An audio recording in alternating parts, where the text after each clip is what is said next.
second.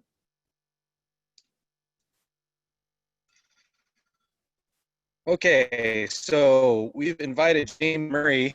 He's been with seismic restraint systems for about 4 or 5 years now. And his area of focus is for the HVAC community in seismic restraint and vibration isolation design. He's got over 12 years of experience doing this, so he's a valuable resource in that regard. Looks like he has over 12 years of experience in the HVAC industrial engineering field working with engineers. So he graduated from the University of Utah in mechanical engineering, and he's currently a registered PE. Information is part of the presentation. So with that, I'm going to hand it over to James. Thanks, Mike. And thanks for this opportunity to talk to you guys today on the subject of seismic restraint and vibration isolation. Today, I'm just going to touch on basics. There's always, you could always go down a lot of tunnels and get into the nitty-gritty of things, but I think we'll just, again, touch on the basics. And if there's any questions, I think, Mike, you were going to field those. And well, not field them, but just let me know. And so let me attempt to get this.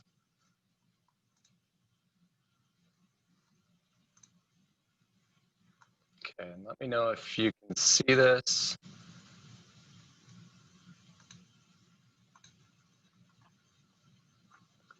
Okay, can you guys see that screen okay? Yep, looks like we're good. Yes. Okay, thanks. And Mike, you're cutting out on my end quite a bit. So anyway, I don't know if it's a connection on my end or what. Hopefully you guys can hear me loud and clear. And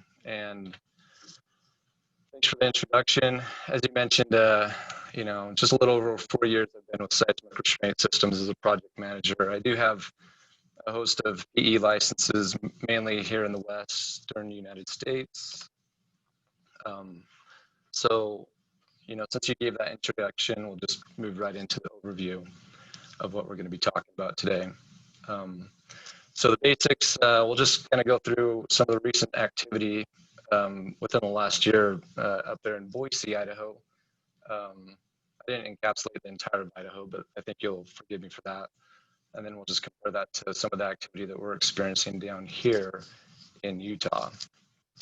Then we're going to touch on the code requirements of seismic restraint design in our field. And after that, we'll look at some examples of methods of restraint. Following that, we have a couple of examples that we'll run through to give an idea of how to approach seismic restraint design, but also incorporate a little bit of vibration isolation. And then finally, we'll conclude with some quality assurance measures that we can incorporate in our projects. So the other day, I just went on to earthquaketrack.com to look at the most recent activity there in the Boise area. And forgive me, I don't know where everybody comes from or where you guys are concentrated, but Boise seems like a good start. And as you can see, not, you know, a decent amount of activity. Within the last 365 days, you've had 70 earthquakes. I think the most notable one was, I believe, in Chalice, I think that was following our earthquake that kind of hit the news earlier this year. Looking at Salt Lake City, we've had 401 earthquakes within the last 365 days. So something to, you know, use as a comparison to see how our environments are a little bit different, but maybe similar as well. This last one that we had in Magna, Utah, the 5.7, that was the first one that I actually ever felt in my life. So that was a cool experience to have, but definitely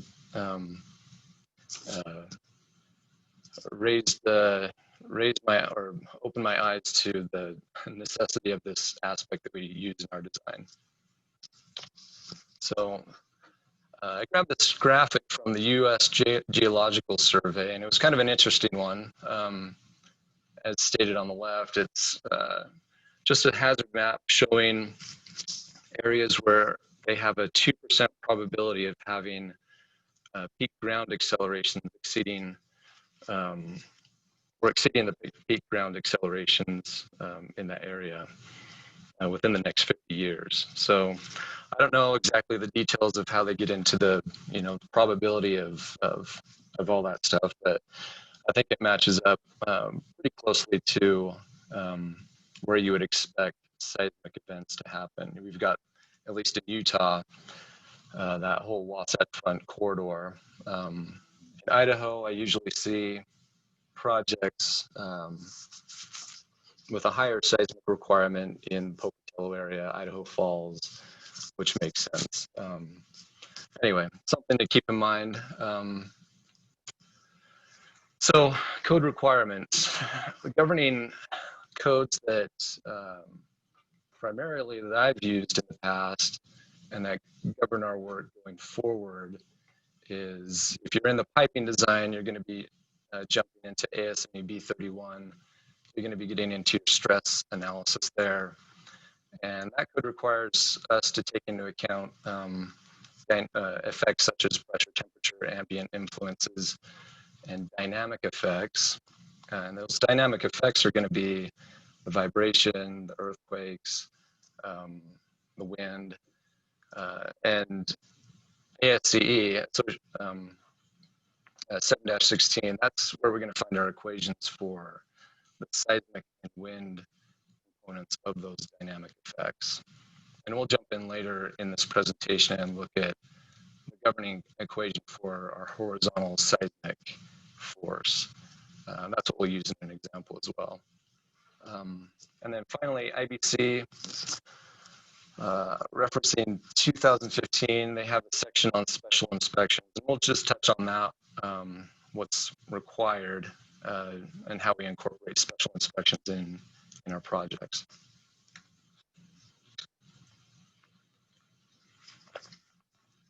Okay. So a couple of terms to know that are handy to keep in mind are non-structural components, seismic design category, and importance factor.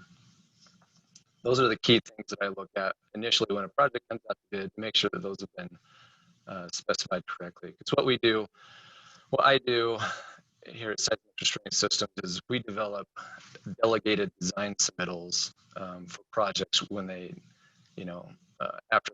when they go out to bid, right? Usually it's after it's been awarded, the contractor is brought into play. We collect all the approved equipment submittals and the most revised drawings, go through those and do all the seismic engineering for the equipment and piping and ductwork that's required on the project. So a non-structural component simply is basically all the pumps, air handlers, chillers, anything that doesn't have a direct line of path with the load structure of the building. Instead, they're being attached or restrained to the building. Seismic design category, that's just kind of an indicator of how seismically active an area is. And they come in letters from A through F. Idaho is usually seismic design category C, sometimes D. Down here in Utah, we have primarily D, sometimes C. Never seen an A, sometimes a B. If you're looking for a house to buy, definitely go for a seismic design category A. It probably helps with the property value. Never seen an E or an F. That's probably a doomsday scenario.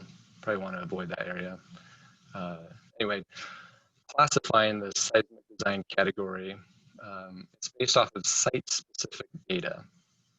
And the U.S. Geological Survey has studied and mapped and processed a whole lot of information to give us design professionals acceleration values that we can use in designing a structure and also designing the restraint of the non-structural components. And then third, the importance factor. you'll either have, when it comes to non-structural components, we're either going to have a 1.0 or a 1.5. And that gives an indication of the importance of the building. For example, an IP 1.5 must function after an earthquake, or it contains hazardous materials, or it's an occupancy category 4. So these are going to be the hospitals, police departments, fire departments, any facility carrying or containing hazardous material. But you know, if there is an earthquake, one thing to keep in mind is that there could be still some minor damage, but the systems will still remain operational. In an IP 1.0, we're primarily concerned about life safety. Not really concerned about whether the equipment's able to function afterwards. So, you know, with having a higher importance factor, it becomes more stringent. There might be more materials required. Equipment may need to be fabricated to a higher rigidity, something to that effect. But this might be something to bring up in the design phase with the owner, whether they want to go with a higher importance factor on a project. You know, a manufacturing facility may not be a necessary facility to some degree, but it may be in the owner's advantage to remain operational after a seismic event. And again, we'll see how these factors, the 1.0 and 1.5, come into real play in our equation that we design for. All right, so where did these values come from? Again, they are site-specific data, and you can go to a host. I think there's a few sites out there. You used to be able to go to the U.S. Geological Survey, and if you have a site address, you can put that information in, along with the reference code and the risk category for the building. And finally, the site class, and that takes into account the soil, the type of soil. So if you have that information, you can put that in. A fun thing to do is go home, put in your own home address, and see what kind of seismic values come in the report. So in this example, I just used the Boise Capitol building for an address, and the values that we're concerned about, and down at the bottom in the green highlighted area, they've already defined the site as a seismic design category C. There's another value that comes into play that's important for us. It's this SDS number, which stands for short period spectral acceleration. And again, this is a site-specific value, and this pertains to our non-structural components. We're going to use that value in our equation as well. So right now, we're just kind of collecting information as we approach our examples later on. So using that acceleration value in the ASCE 7 code, this is where we can define the seismic design category or confirm the seismic design category of the project. And we had a value of 0.32, I believe. And it's kind of interesting on the table. It's showing that should be a seismic design category B, whereas they've defined it as a seismic design category C. So I'm not sure what the hang up was there. So anyway, technically, that project, the Boise Capitol, would probably be a seismic design category B. The other place that we can find this information is in the structural engineer's general notes. And usually, 99% of the time, they have their basis of design listed there. And this is a copy of a sample of a project that we did recently where they have those values. So seismic design category has been defined as a D. Spectral response accelerations for us, SDS number 0.864. And the importance factor, now this is a little bit of a curveball.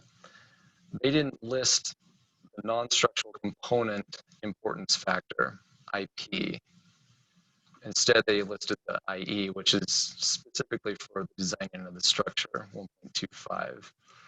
But we know that when they've done this, when they've defined the IE as 1.25, our IP will be 1.0. Now, if they define that as a 1.5 for the IE, then our IP would be 1.5 as well. Most likely it'd be a necessary structure. Okay, so touching on special inspections, oftentimes in specifications when a delegated design submittal is referenced and provided, they can do on-site training and on-site observations, but a third-party testing agency needs to be contracted with the owner for any required testing. And the testing involves an outfit coming out and taking certain samples of the restraints and putting them under a load of a certain percentage of the design load. So a recent project that we had our restraints tested at 90%, and that was a third-party outfit that did that. And so this is required per code in seismic design categories C, D, E, or F for pipe and duct systems conveying hazardous material or vibration isolation systems.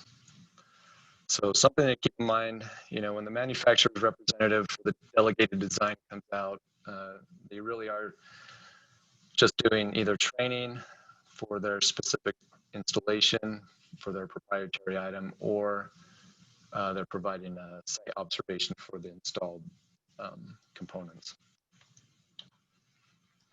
All right, so I tried to boil this down to a simple to read, simple to follow approach for the two different seismic design categories, C and D, that we mostly run into. And anyway, so let's take, for example, seismic design category C, which you guys are going to run into up in Idaho. First one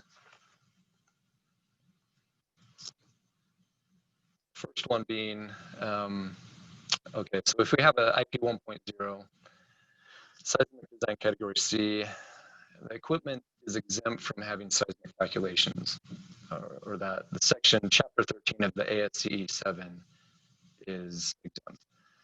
But the equipment still needs to be positively attached to the structure. Now, what does that mean to be positively attached to the structure? That includes through bolts, anchor bolts, screws, something that doesn't rely strictly on friction to keep that device in place. So a beam clamp may be in question if you have something hung from the structure and it's just being held in by a beam clamp that relies on friction to remain in place. That would be not considered a positive attachment. Now, if you incorporate a seismic strap on that, then that becomes a positive attachment. Now, if the IP changes to 1.5,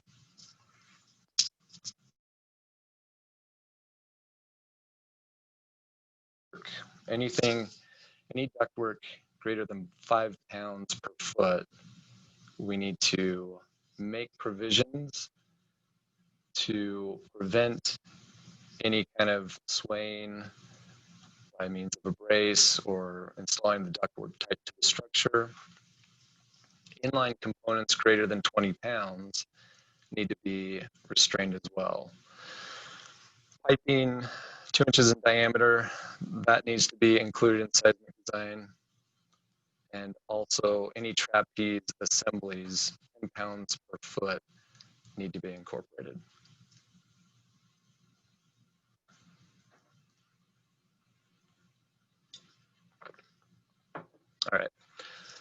Seismic design category D. Again, this is a little bit more stringent. We're going to be having higher accelerations that we're designing to. So the bracing required on an IP 1.0 project, and again, those are going to be just general office buildings, schools, basic buildings like that, non-essential equipment, anything greater than 400 pounds that needs to be included in a seismic design. Ductwork 6 square feet or greater in cross-sectional area, or the weight of 20 pounds per foot, anything greater than that. Inline components, greater than 20 pounds, pipe greater than 3 inches in diameter need to be included. Bracing provisions for an IP 1.5 project, again, that becomes more stringent. We want to have a larger net to pick up more equipment to include in the design. And so that's going to include all equipment, all ductwork, 6 square feet or greater, and or greater than 10 pounds per foot. It's kind of interesting that that's similar to the IP 1.0, but that's what they've listed. Suspended components greater than 20 pounds, and then the next one, piping, that is different than our IP 1.0. Anything greater than 1 inch on an essential building, we need to include in a seismic restraint design. All right, methods of restraint. I captured one of our just basic standard duct bracing details, showing methods of doing that. Before I keep going on, are you guys still hearing me okay?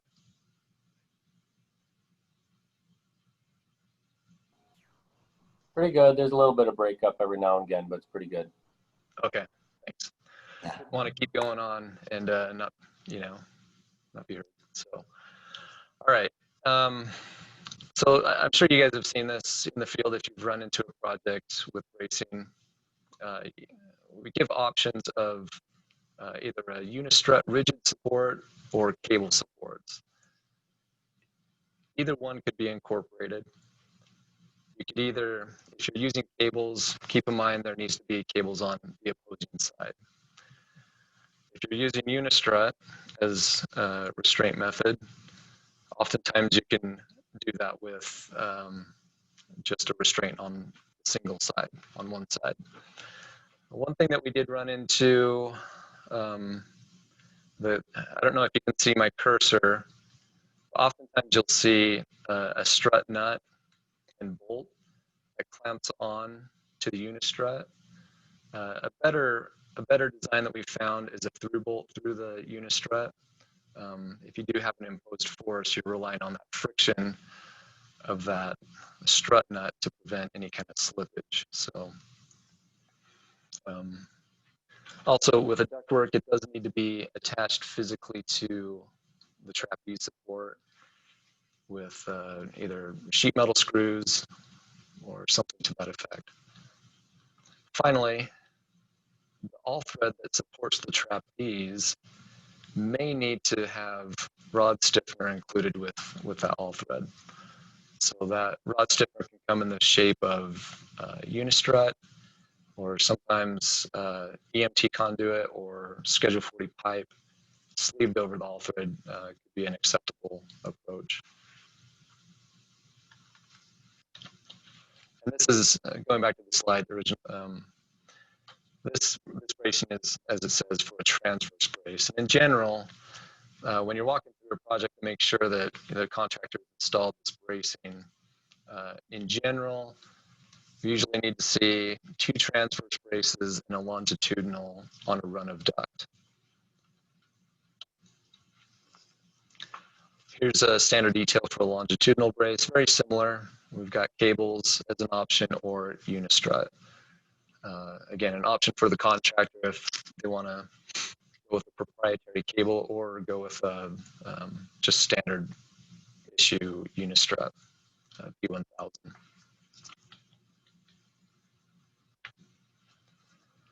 Piping is very similar as well. Again, we've got the transverse brace and the rod stiffener.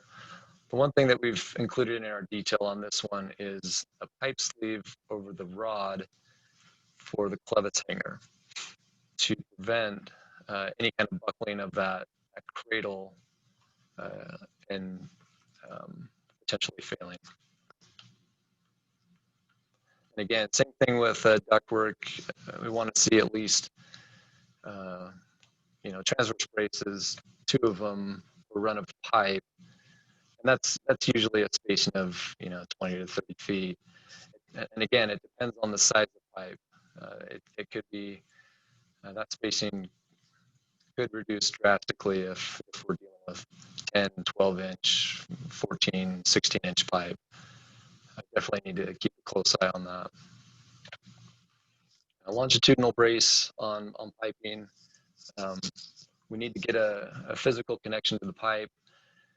I know this is sometimes a little bit difficult when you're dealing with chilled water piping. You've got the sweating going on, but having that physical connection to be able to restrain that pipe is ideal.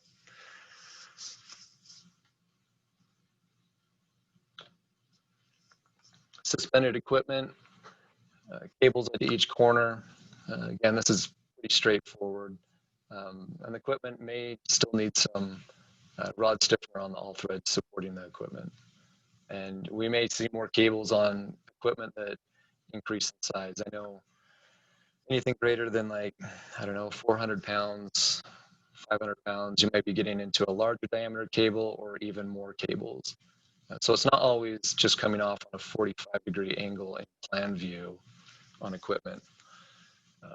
We may need to see 2 cables at each corner, depending on the weight. And again, this is all taken care of in the seismic restraint design. All right, so let's look at some examples. We know we need to take into account vibration, wind if we need to, and earthquake. Today we're going to just focus on the earthquake and do a little bit of vibration isolation selection. And here's the governing equation for determining the horizontal seismic design force. And there's a lot of variables inside there, but we'll just take them one by one, going clockwise, starting with the component amplification factor. So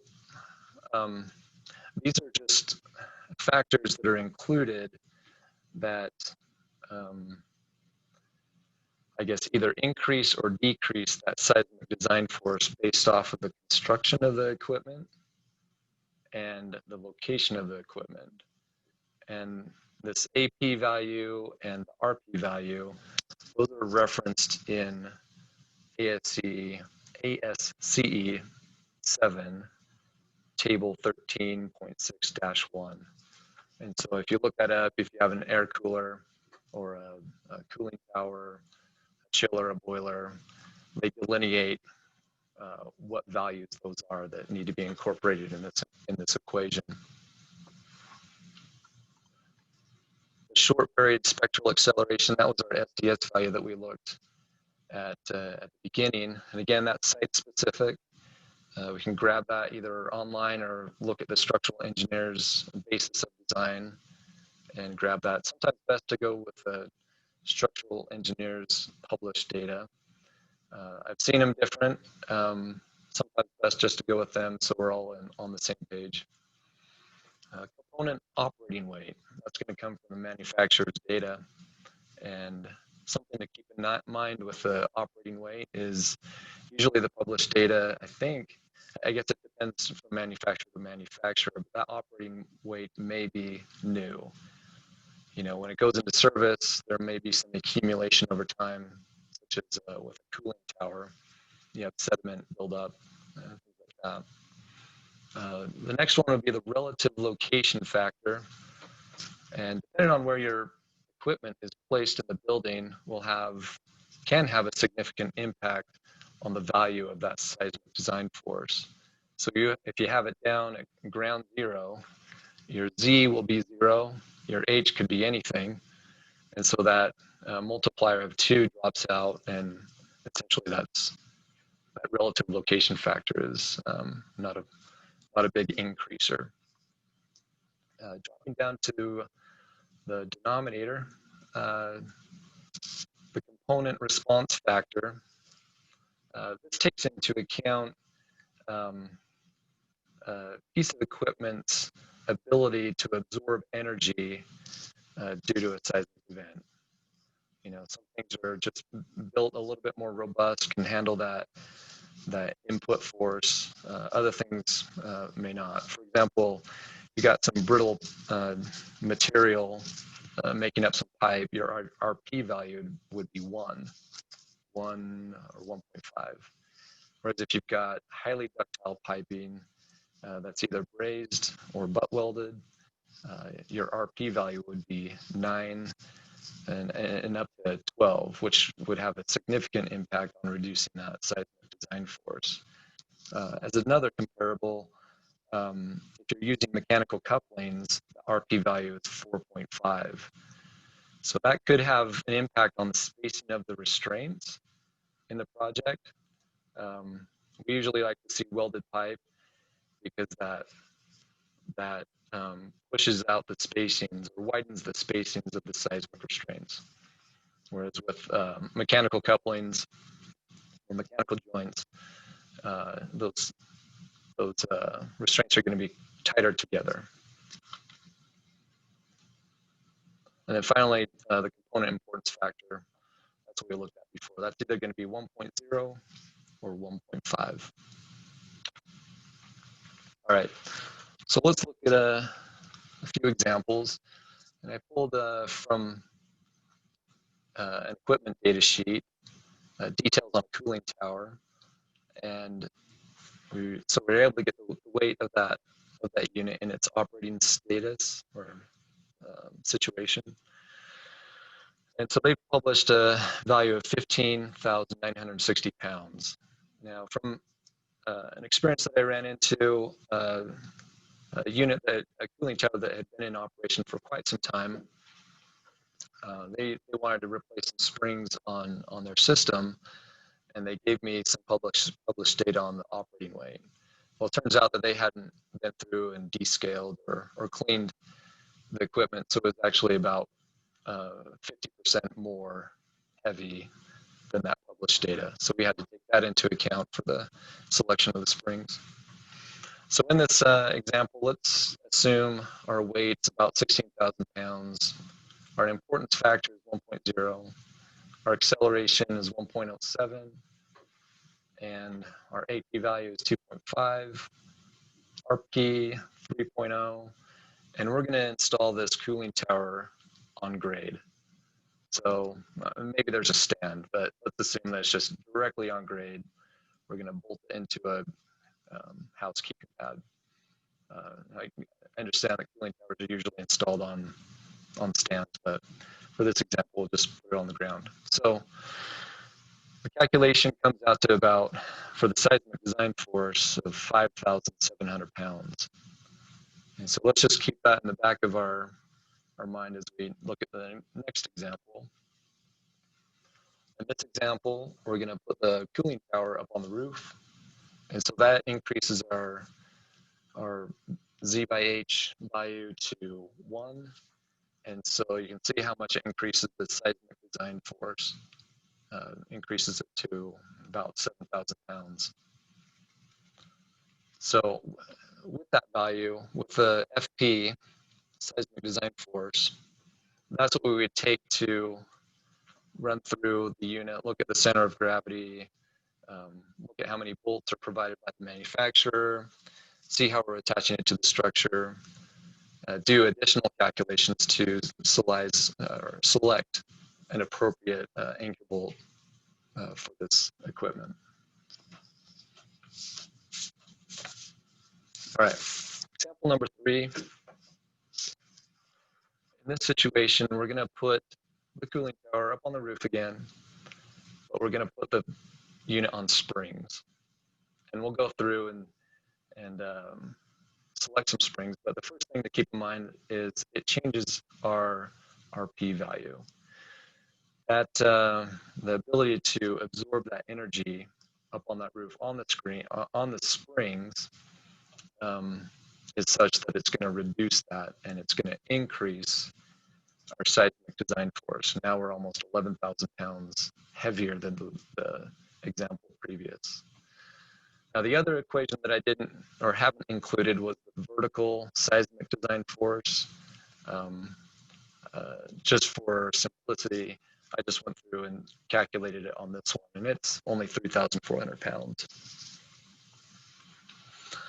So with that information, let's move on to looking at and selecting a vibration isolator.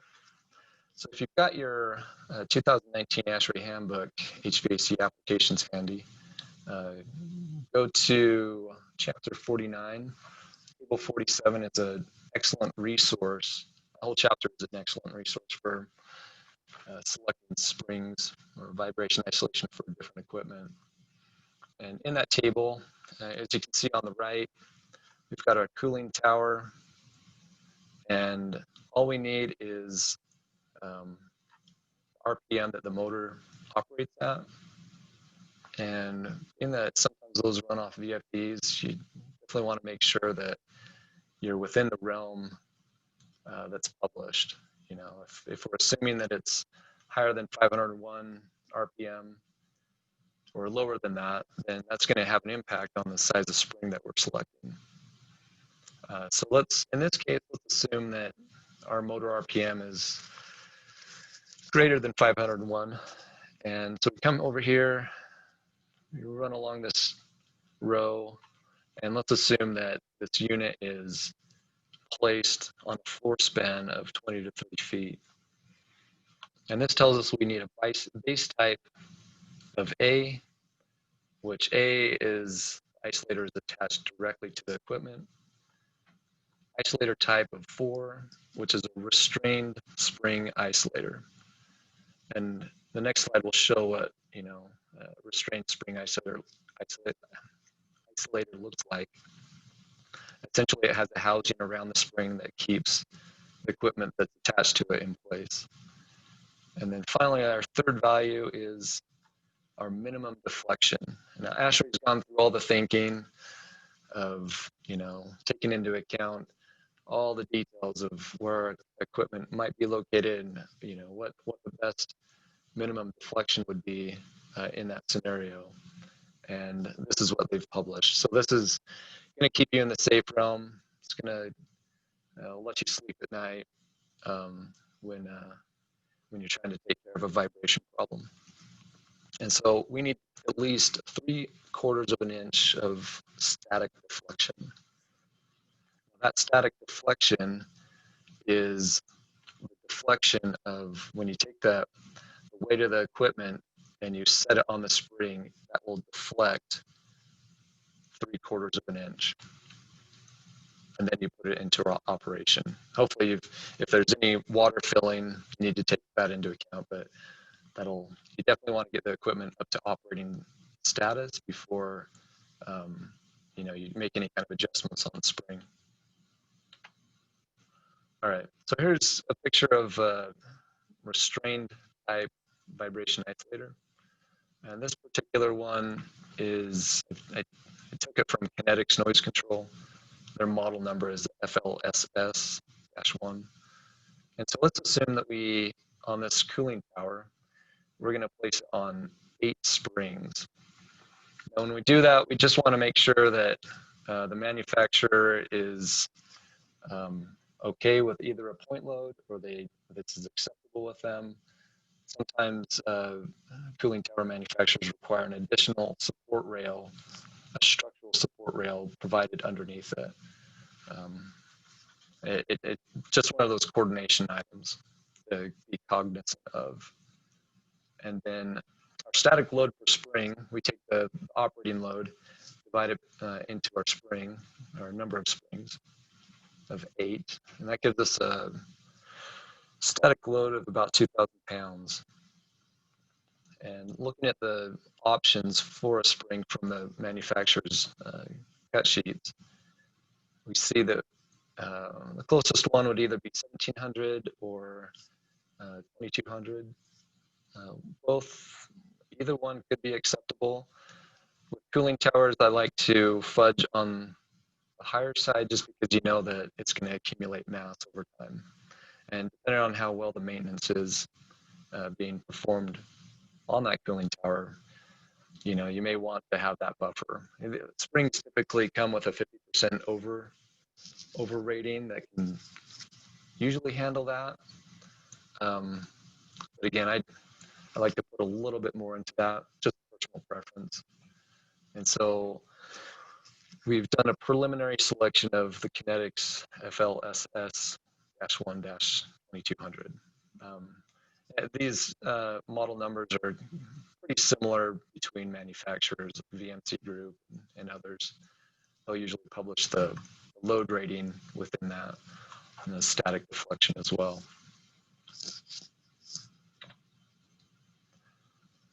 So we calculated our horizontal seismic load and our vertical seismic load. And since we have 8 springs, we can put that or divide that amongst the springs, sharing the load. And the value that we come up with for the horizontal is 3,250 pounds, and then the vertical is 425. Now going back to the manufacturer's equipment sheet, we want to make sure that that's within the envelope that is allowable. So on this particular spring, the FLSS-1-2200, we have 2 lines on here, the solid blue line and then the dashed line. And as you can see up here, the solid blue line is if you are attaching it to concrete. And you can see our horizontal load has maxed that out, hasn't even maxed it, blew right past it. But we're still within the envelope of the spring if it's either welded or bolted to the steel structure. So again, another coordination item, you know, in the design phase of a project, making sure that appropriate structure is provided to attach equipment to.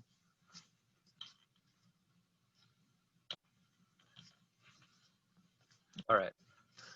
So with that, we've gone through our examples. How do we incorporate these items into our projects? And the first thing I like to recommend is just schedules and details. One thing that I've seen effective, at least on the vibration isolation side, is a vibration schedule and the mechanical equipment schedules.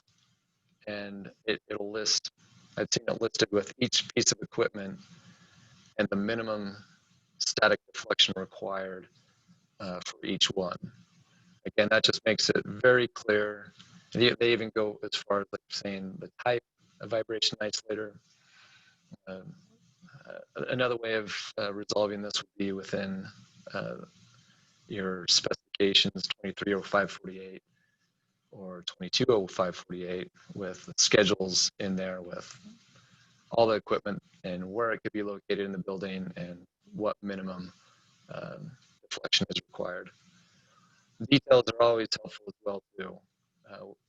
Inertia bases kind of come into question every once in a while, whether they need to be incorporated or not. Sometimes difficult to know. You could reference the table 47 of HVAC applications for selecting vibration isolation. That's certainly an effective and a clear way of relaying that information. But showing a detail of pumps on inertia bases definitely sends a clear signal that that's going to be expected on a project. Let's see, as far as seismic restraint, schedules and details, it's always good to include something on suspended equipment or with a note saying either a delegated design or if the design is being done beforehand.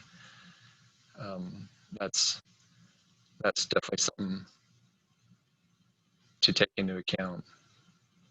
And I just got an indication that my internet connection is unstable. So hopefully everything's coming through okay. Let's see. So the challenge with doing the seismic engineering beforehand in the design phase is that we're dealing with equipment that we're not completely sure who the manufacturer is going to be and what their requirements are going to be for restraining the equipment. Cooling towers may need additional structure underneath, or they may not. Things like that. You know, after it's gone out to bid and we get different equipment back, there may be an iteration that needs to be done to resolve those differences and incorporate each manufacturer's specific requirements. So a delegated design, I'm sure you guys have run into this. It's just we're delegating it after the fact.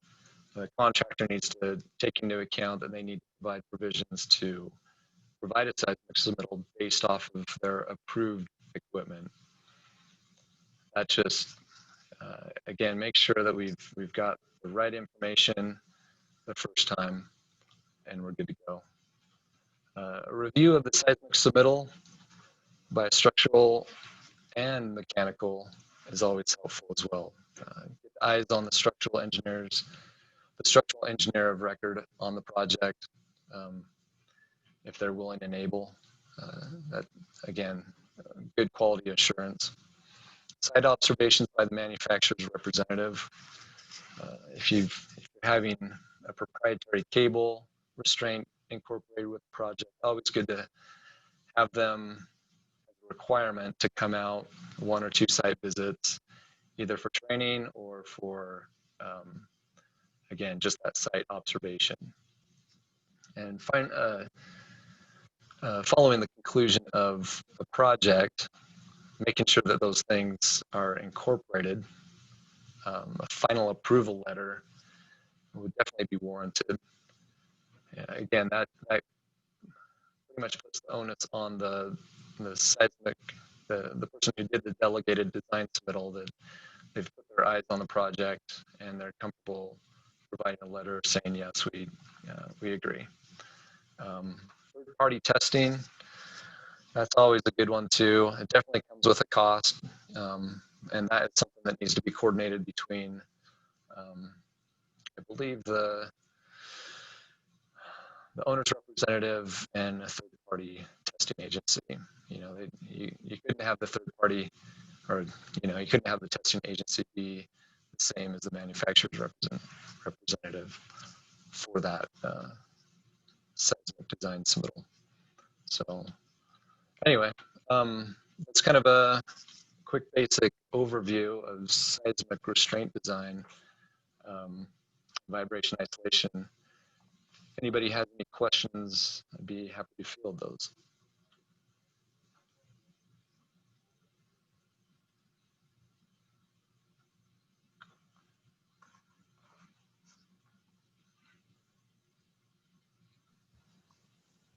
Hey, this is Eric. I'm stepping in for Mike. I didn't get any questions on the chat, so if anyone has them, feel free to unmute and speak up.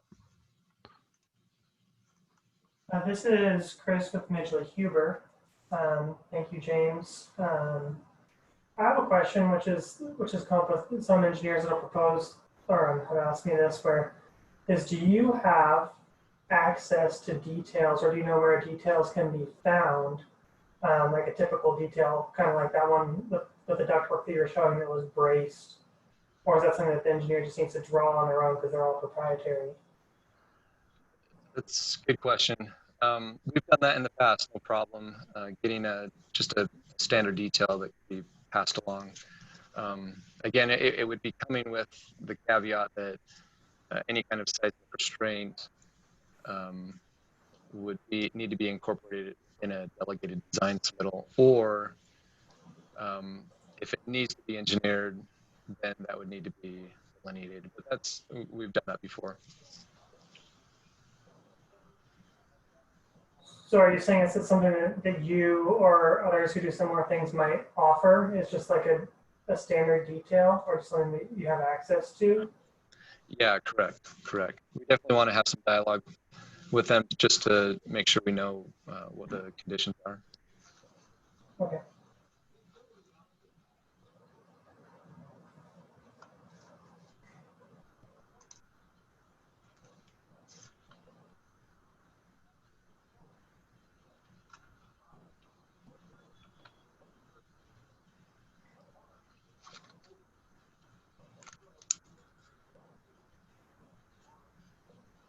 So what are people saying as far as seismic restraints up there, at least in Boise and in Idaho? Are they seeing contractors coming on board with including this on projects?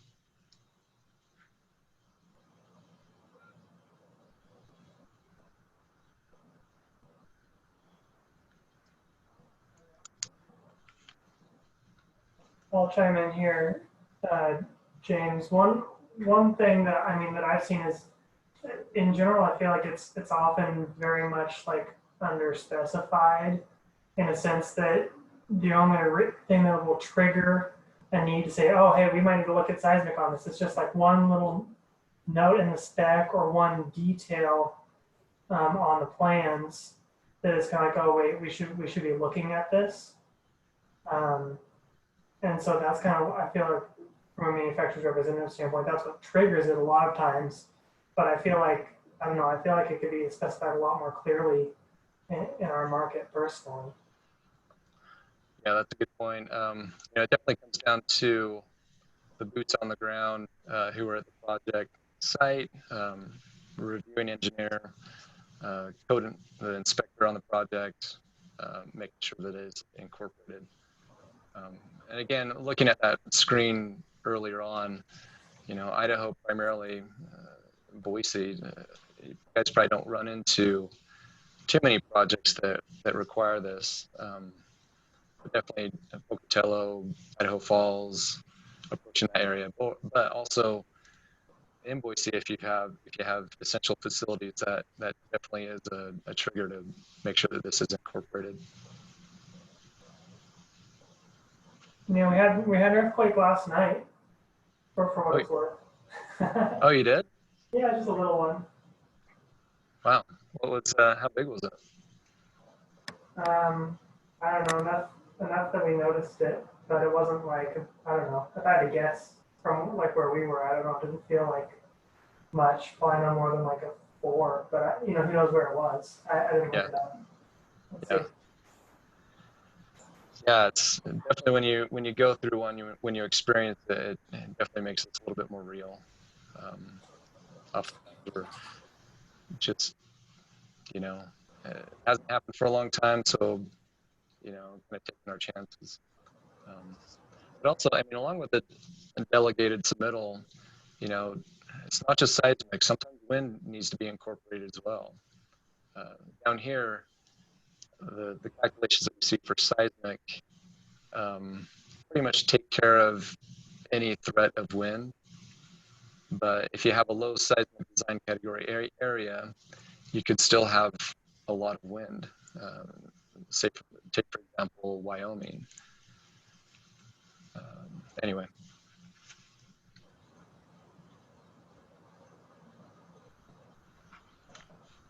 Yeah, looking at this, the one, it was actually 2 days ago, and I guess it was in Stanley. It was so 73 miles away from here. It was a 3.1. Okay.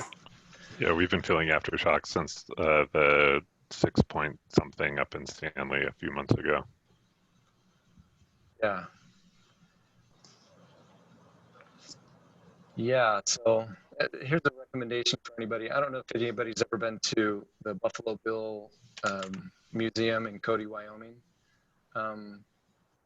Speaking of earthquakes and the big one, don't ever take your kid down into the Natural Museum portion of that museum and have them watch the story or the film on the big one being Yellowstone. I had to send my kid through years of counseling after watching that, so he was pretty freaked out of what could happen. So, but not really, you can't really design for that one.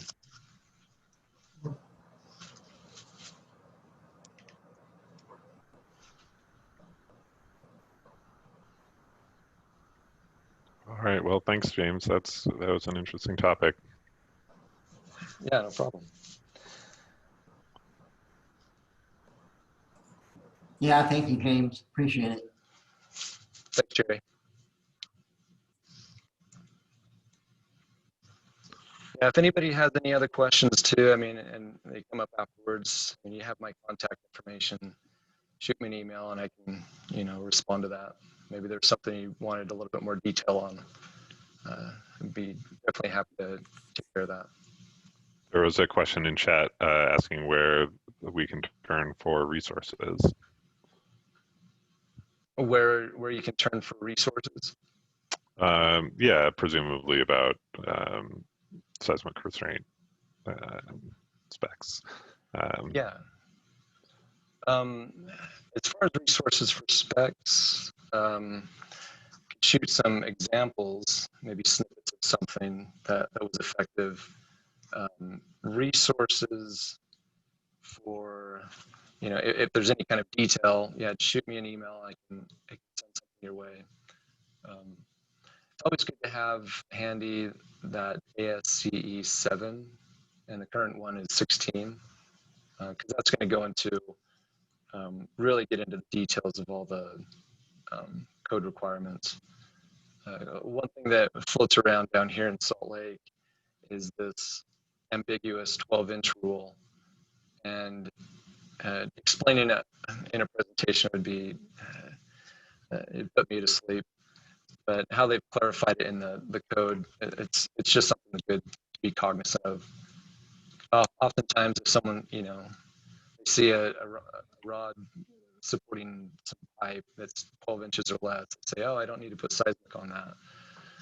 And, the code kind of says otherwise. So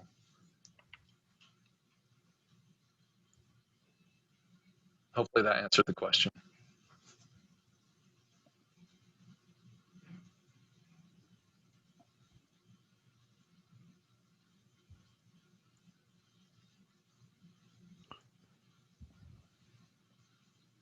I think that was good. All right, well, if there's nothing more, we're just about at time. And yeah, I'd like to just thank James again, and I think his info is in the email that we sent out, so you can follow up with him if you have more to know.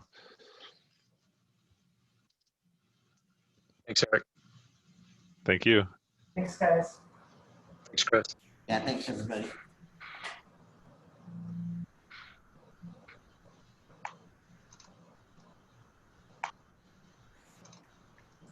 James, since Mike was the host and he left, I think, I don't know if you have an option to end the meeting for everyone, but. Wow, I have that power. Yeah.